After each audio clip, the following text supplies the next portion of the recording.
Phone की घंटी गाड़ी के अंदर इतनी तेज गूंजी कि तीनों एक साथ चौंक गए। मीरा ने कांपते हाथों से फोन उठाया। स्क्रीन पर एक अनजान नंबर था। हेलो, उन्होंने कहा, आवाज में वह ठंडी सतर्कता लाने की कोशिश करते हुए जो हमेशा उनके साथ रहती थी, पर इस बार वह पूरी तरह छुप नहीं पाई। मीरा जी। दूसरी तरफ से मास्टर जी की पत्नी की आवाज आई, हांफती हुई। मास्टर जी का फोन। वो लोग तोड़ गए उनका फोन, ये पड़ोसी का है। सुनिए, बच्चे सुरक्षित हैं। हम पहले ही उन्हें पीछे वाले रास्ते से भेज चुके थे। जैसे ही वो अनजान आदमी बाहर दिखे, मास्टर जी को शक हो गया था। मीरा की सांस जो अटकी हुई थी, एक पल के लिए ढीली पड़ी, पर उनकी आवाज अभी भी तनी हुई थी। और आग, धुआं किस चीज का है? स्टोर रूम, चारे वाला कमरा, पत्नी ने कहा। उन लोगों ने वहां आग लगा दी, शायद यह सोचकर कि बच्चे वहीं छुपे हैं। मास्टर जी को थोड़ी चोट लगी है हाथ में। जब उन्होंने एक आदमी को रोकने की कोशिश की, बाकी गांव वाले जुट गए हैं। वो लोग भाग गए हैं, पर एक को गांव वालों ने पकड़ लिया है, बांध कर रखा है। हम बस पहुंच ही रहे हैं, मीरा ने कहा, फोन काटते हुए। उनकी आंखों में राहत और गुस्सा दोनों साफ झलक रहे थे। गाड़ी स्कूल के सामने रुकी और जो नजारा सामने था वह अभय के दिल को कसकर पकड़ गया। स्कूल की इमारत का एक कोना अब भी धुआं उगल रहा था। गांव के लोग बाल्टियां लिए इधर उधर भाग रहे थे। कुछ औरतें रो रही थीं, बच्चे डरे हुए एक दूसरे से चिपके खड़े थे। पर सबसे राहत की बात यह थी कि सुनैना और बाकी 6 बच्चे स्कूल के पीछे एक पेड़ के नीचे बैठे थे, मास्टर जी की पत्नी उनके साथ। उनके चेहरे डरे हुए जरूर थे, पर सब सही सलामत थे। अभय गाड़ी से उतरते ही सीधे सुनैना की तरफ भागा, अपनी थकान और अपने भीतर उमड़ते डर को एक तरफ रखते हुए। सुनैना ने उसे देखते ही कुछ नहीं कहा, बस उठी और उसकी तरफ बढ़ी। उसकी आंखों में वह डर था जो उस रात गोदाम में भी नहीं दिखा था। इस बार का डर अलग था। यह डर था कि सुरक्षा नाम की चीज शायद कहीं भी मौजूद नहीं। मुझे लगा वो लोग हमें फिर से ले जाने आए हैं, सुनैना ने कहा, उसकी आवाज बहुत धीमी, बहुत कांपती हुई। मैंने बाकी बच्चों को कहा, भागो। हम पेड़ों के पीछे छुप गए, बहुत देर तक, जब तक शोर बंद नहीं हुआ। तुमने बिल्कुल सही किया, अभय ने कहा, उसके सामने घुटनों के बल बैठते हुए, अपनी आवाज को यथासंभव स्थिर रखते हुए। हालांकि उसके भीतर एक तूफान चल रहा था। तुमने अपनी और बाकी बच्चों की जान बचाई, मुझे तुम पर गर्व है। सुनैना ने कुछ नहीं कहा, बस सिर हिलाया। उसकी आंखों में आंसू थे जिन्हें वह अब रोक नहीं पाई। अभय ने उसे एक पल के लिए गले लगाया, अपने भीतर के अपराध बोध को दबाते हुए।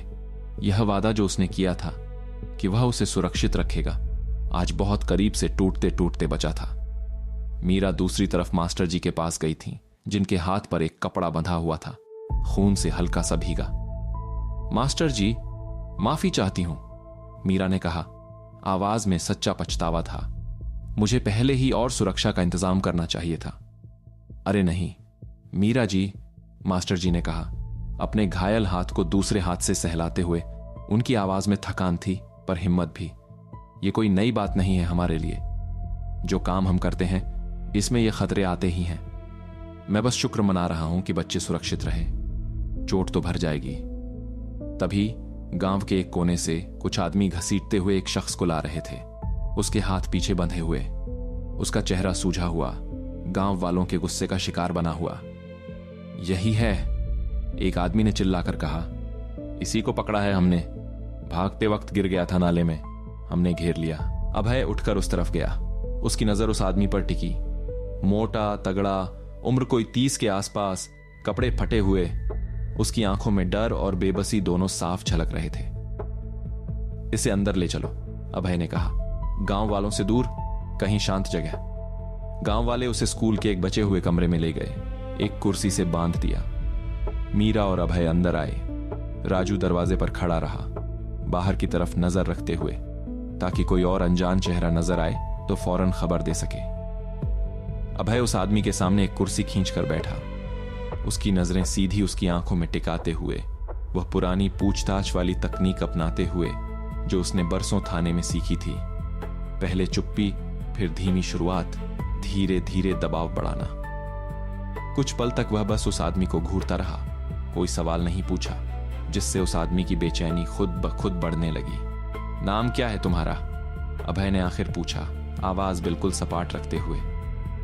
आदमी ने कुछ पल हिचकिचाहट में गुजारे, फिर धीमे से कहा, बिट्टू। बिट्टू महतो। बिट्टू, तुम यहां किस लिए आए थे? मुझे बस कहा गया था देखने आने को, बिट्टू ने कहा। उसकी आवाज कांप रही थी कि एक स्कूल में कुछ बच्चे छुपाए गए हैं, वहां जाकर पता करो, अगर मिलें तो पकड़ लाओ। किसने कहा? अभय ने पूछा, अपनी आवाज में थोड़ा दबाव बढ़ाते हुए। बिट्टू चुप हो गया, अपनी नजरें नीचे झुका ली। अभय ने कुछ देर इंतजार किया, फिर धीरे से आगे झुका, अपनी आवाज को और भी ठंडी बनाते हुए। देखो बिट्टू, अभी तुम्हारे पास दो रास्ते हैं। एक, तुम मुझे सच बताओ और मैं तुम्हें यहां से जिंदा सुरक्षित निकलने दूं, पुलिस के हवाले भी नहीं करूंगा अगर तुम सच में सिर्फ एक छोटा मोहरा हो। दूसरा, तुम चुप रहो और मैं तुम्हें उन्हीं गांव वालों के हवाले कर दूं जिनके एक बच्चे को शायद तुम्हारे लोग उठाकर ले गए होंगे कभी। सोचो कौन सा रास्ता बेहतर है तुम्हारे लिए। बिट्टू की आंखों में डर और बढ़ गया, उसका शरीर कांपने लगा। मुझे मत मारो, मुझे मत मारो, उसने कहा लगभग रोते हुए। मैं सच बताता हूं, बस मुझे यहां से जाने दो। बताओ, अभय ने कहा। बच्चू सिंह, बिट्टू ने आखिर कहा। उसकी आवाज इतनी धीमी थी कि अभय को झुककर सुनना पड़ा, जैसे यह नाम लेना भी उसके लिए किसी बड़े गुनाह जैसा हो। बच्चू सिंह ने भेजा था हमें। मीरा और अभय ने एक दूसरे की तरफ देखा। यह नाम पहली बार इतनी साफ कोई से सुनने को मिला था। यह बच्चू सिंह कौन है? अभय ने पूछा। बिट्टू ने एक गहरी कांपती सांस ली, जैसे इस सवाल का जवाब देना ही उसे किसी बड़े खतरे में डाल रहा हो। साहब, आप नहीं जानते तो अच्छा है, न पूछो। वो आदमी है जिसका नाम लेने से पहले भी लोग 3 बार सोचते हैं। बढ़िया रोड पर उसकी चावल मिल है, पर वो सिर्फ चावल का धंधा नहीं है। वहां से बहुत कुछ चलता है जिसके बारे में हम जैसे छोटे आदमी सिर्फ इतना जानते हैं कि सवाल मत पूछो, बस जो काम मिले करो, पैसा लो, घर जाओ। तुम्हें कैसे पता चला कि यहां बच्चे छुपे हैं? मीरा ने पूछा, आगे बढ़ते हुए। उनकी आवाज में एक तीखी सतर्कता थी। मुझे नहीं पता मैडम, बिट्टू ने कहा, अपना सिर हिलाते हुए। सच बोल रहा हूं, हमें बस ऊपर से हुक्म मिला फोन पर कि बदलापुर वाले स्कूल में जाओ, वहां कुछ बच्चे छुपाए गए हैं, ढूंढो और पकड़ो। अगर कोई रोके तो डरा दो, आग लगा दो अगर जरूरत पड़े। हमें यह नहीं बताया गया कि यह खबर कहां से आई। हम बस सिपाही हैं साहब, हुक्म मानते हैं। अभय का दिमाग तेजी से घूमने लगा। यह जवाब ना तो मोल थ्योरी को पूरी तरह सही साबित करता था, ना गलत। बच्चू सिंह के आदमियों को कहीं से यह खबर मिली थी कि बच्चे यहां हैं, पर यह जानकारी कैसे उन तक पहुंची, यह अभी भी अंधेरे में था। हो सकता था किसी ने उन्हें देखा हो, गांव में कोई मुखबिर हो, या सच में कौटिल्य सेल के भीतर से कोई खबर लीक हुई हो। सवाल अभी भी खुला था, पर एक बात साफ हो गई थी, बच्चू सिंह की पहुंच और रफ्तार दोनों बहुत ज्यादा थी। बच्चू सिंह के ऊपर कोई है? अभय ने पूछा, अपनी आवाज में एक नई गंभीरता लाते हुए, यह याद करते हुए कि व्यूह की परतें कई थीं। बच्चू सिंह सिर्फ एक चेहरा हो सकता था। बिट्टू का चेहरा और सफेद पड़ गया। उसकी आंखों में एक अलग तरह का डर उभरा, जैसे यह सवाल किसी और गहरे अंधेरे को छू गया हो। साहब, उसने बहुत धीमी आवाज में कहा, बच्चू सिंह खुद भी किसी से डरता है, यह मैंने अपनी आंखों से देखा है। एक बार मीटिंग में किसी का फोन आया था और बच्चू सिंह का चेहरा, वो आदमी जो इतना रौबदार दिखता है, उसका चेहरा उस फोन कॉल पर एकदम पीला पड़ गया था। उसके हाथ कांप रहे थे। मैंने पूछने की हिम्मत नहीं की किससे बात हो रही थी, पर उसके बाद वो कई दिन तक चुप चुप सा रहा। एक भारी सन्नाटा कमरे में फैल गया। मीरा और अभय ने एक दूसरे की तरफ देखा। दोनों के मन में एक ही ख्याल था, अगर बच्चू सिंह जैसा आदमी, जिसका नाम लेने से पहले लोग कांपते थे, खुद किसी और से डरता था, तो वह कोई और कितना बड़ा, कितना खतरनाक हो सकता था। क्या नाम सुना उस फोन कॉल में? मीरा ने पूछा। उनकी आवाज में अब एक दबी हुई बेचैनी थी। नहीं मैडम, बिट्टू ने कहा, सिर हिलाते हुए। बच्चू सिंह ने बहुत धीमी आवाज में बात की थी और हम सब कमरे से बाहर निकाल दिए गए थे। बस इतना याद है कि बाद में एक आदमी ने मजाक में कहा था, लगता है ऊपर वाले का भी कोई ऊपर वाला है, और बच्चू सिंह ने उसे इतनी जोर से थप्पड़ मारा कि वो आदमी 2 दिन तक ठीक से खड़ा नहीं हो पाया। अभय ने एक गहरी सांस ली। ये जानकारी उसके भीतर एक नया ठंडा डर भर गई। ये सिर्फ एक चावल मिल का मालिक नहीं था जिससे वे लड़ रहे थे। ये किसी बहुत बड़े, बहुत सुव्यवस्थित तंत्र का एक हिस्सा था, और उस तंत्र की जड़ें कहां तक फैली थीं, यह अभी किसी को नहीं पता था। बच्चू सिंह की मिल कैसी दिखती है? अभय ने पूछा, विषय को व्यावहारिक दिशा में मोड़ते हुए। कितनी सुरक्षा है वहां? कितने आदमी? बिट्टू ने जो कुछ बता सका बताया। मिल का ढा, गार्डों की तादाद, आने जाने के रास्ते, वह वक्त जब बच्चू सिंह खुद वहां मौजूद रहता था। अभय हर बात को ध्यान से सुनता रहा, अपने दिमाग में एक नक्शा बनाते हुए, जैसा वह हमेशा से करता आया था। बातचीत खत्म होने के बाद मीरा ने अपने कुछ भरोसेमंद लोगों को बुलाकर बिट्टू को एक सुरक्षित पर दूर की जगह भिजवाने का इंतजाम किया, ताकि वह न तो बच्चू सिंह के पास वापस जा सके, न ही गांव वालों के गुस्से का शिकार बने। यह पूरी तरह सजा नहीं थी, पर अभय जानता था कि यह मजबूरी थी, एक जिंदा सूत्र। चाहे वह कितना भी छोटा क्यों ना हो, कभी कभी 100 मरे हुए दुश्मनों से ज्यादा कीमती होता है। बाहर आकर मीरा ने एक गहरी सांस ली। अपने बालों को पीछे करते हुए उनके चेहरे पर थका की पतें दिख रही थीं। अब बच्चों को यहां नहीं रखा जा सकता, उन्होंने कहा। यह जगह अब सुरक्षित नहीं रही। बच्चू सिंह के आदमी दोबारा आ सकते हैं, और अगली बार शायद इतनी किस्मत ना हो। तो अब कहां? राजू ने पूछा, जो अब तक बाहर पहरा दे रहा था। उसका चेहरा थका हुआ पर सतर्क। मेरे पास एक और जगह है, मीरा ने कहा। पटना से थोड़ा दूर एक पुराना आश्रम। वहां लोग कम सवाल पूछते हैं और सुरक्षा भी बेहतर है। हम बच्चों को आज रात ही वहां भेज देंगे।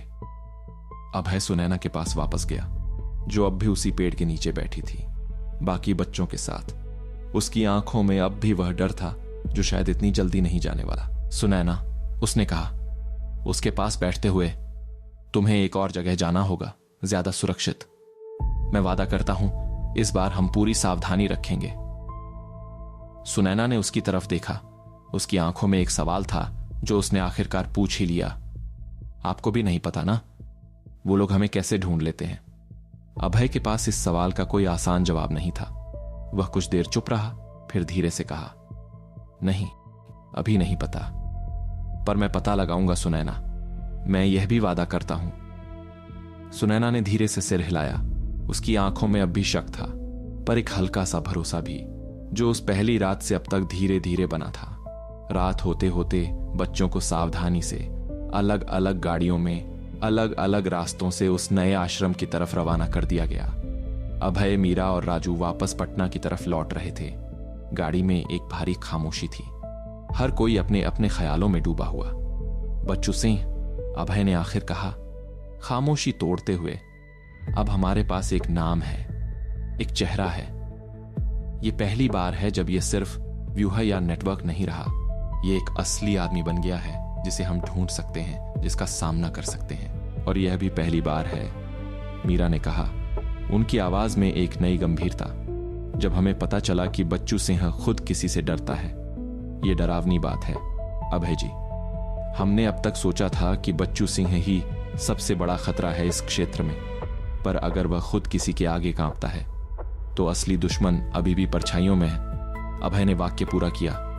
उसकी आवाज में एक ठंडी सच्चाई थी। राजू, जो अब तक चुपचाप गाड़ी चला रहा था, आखिर बोला। उसकी आवाज में वह पुरानी शरारत नहीं थी, बल्कि एक गहरी थकान। भाई, एक बात कहूं, मुझे डर लग रहा है। पहले लगता था हम एक तस्करी के रैकेट से लड़ रहे हैं, बड़ा सही पर समझ में आने वाला दुश्मन। अब लग रहा है जैसे हम किसी बहुत बड़े, बहुत गहरे अंधेरे कुएं में पत्थर फेंक रहे हैं, और पता ही नहीं वो कुआं कितना गहरा है। मीरा ने राजू की तरफ देखा। उनकी आंखों में एक अजीब सी नरमी आई, जो शायद उनके अपने भीतर के डर को छुपाने की कोशिश थी। यही तो हमारा काम है राजू, उन्होंने कहा। पत्थर फेंकते रहना, चाहे कुआं कितना भी गहरा क्यों ना हो। क्योंकि अगर हम नहीं फेंकेंगे तो कोई और भी नहीं फेंकेगा, और वो अंधेरा बस बढ़ता ही जाएगा। गाड़ी अंधेरी सड़क पर आगे बढ़ती रही, और अभय की नजरें खिड़की के बाहर गुजरते हुए खेतों और गांवों टिकी रहीं। उसका दिमाग बार बार उसी एक सवाल पर लौट रहा था। अगर बच्चू सिंह जैसा खतरनाक आदमी भी किसी और से डरता था, तो वह कोई और कौन था, और वह कहां तक पहुंचा हुआ था? वह सवाल भी उसके भीतर लगातार खटक रहा था कि आखिर बच्चू सिंह के आदमियों को उस स्कूल का पता कैसे चला। ये इत्तेफाक था, गांव में कोई मुखबिर था। दारी अब भी एक रहस्य बनी हुई थी। तभी पटना बाहरी इलाके में दाखिल होते ही मीरा का फोन एक बार फिर बजा। इस बार नंबर पहचाना हुआ था, दफ्तर के उसी चुप्पे आदमी का। मीरा ने फोन उठाया। बोलो। कुछ पल सुनने के बाद मीरा का चेहरा एक अजीब तरह से सख्त हो गया। उनकी आंखों में एक नई तरह की उलझन उभरी। कब आया यह? उन्होंने पूछा, आवाज में अविश्वास घुला हुआ। ठीक है, उसे सुरक्षित रखो, हम अभी पहुंचते हैं। फोन काटकर मीरा कुछ देर चुप बैठी रही, जैसे यह तय नहीं कर पा रही हो कि यह बात कैसे कही जाए। क्या हुआ? भाई ने पूछा। उसकी आवाज में तुरंत सतर्कता आ गई। मीरा गहरी सांस, फिर धीरे से कहा, दफ्तर में आज दोपहर एक लिफाफा आया था, बिना किसी नाम के, बस पता लिखा हुआ। अभी हमारे आदमी ने उसे खोला। वह रुकी। उनकी आवाज में एक अजीब सी ठंडक उतर आई।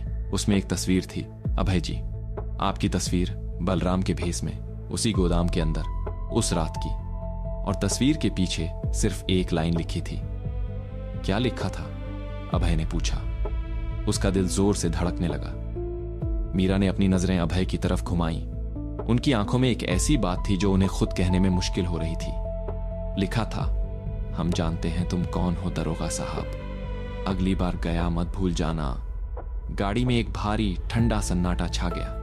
अभय की सांसें रुक गई। उसके दिमाग में सिर्फ एक ही तस्वीर घूमने लगी, गया में अकेली रहती हुई, उससे झूठ बोले जाने की आदी उसकी छोटी बहन पूजा, जो अब तक अपने भाई की इस दुनिया से पूरी तरह अनजान थी और जो अब बिना अपनी किसी गलती के एक ऐसे खतरे की जद में आ चुकी थी जिसकी उसे भनक तक नहीं थी।